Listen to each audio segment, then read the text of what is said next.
er ked af, at jeg ikke lige kan være her i dag, når I skal vælge valgfag. Men jeg har også 2 fag, som jeg gerne vil præsentere jer for. Det første fag, som jeg gerne vil præsentere jer for, det er historiefortælling.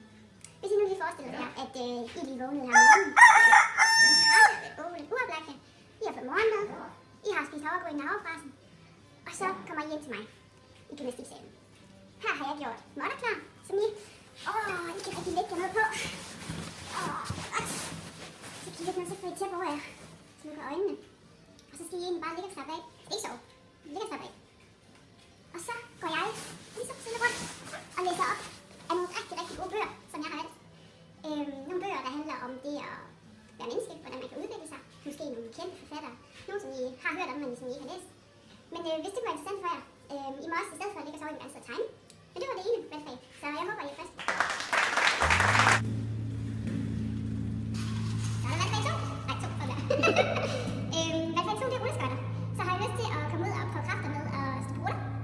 Du kan sikkert have prøvet det før, du må også gerne have prøvet det før. Vi kommer til at øve noget tekniktræning, vi kommer til at øve noget bremseteknik, lidt bakketræning, og så tager vi nogle ture en gang imellem. Når der er dårligt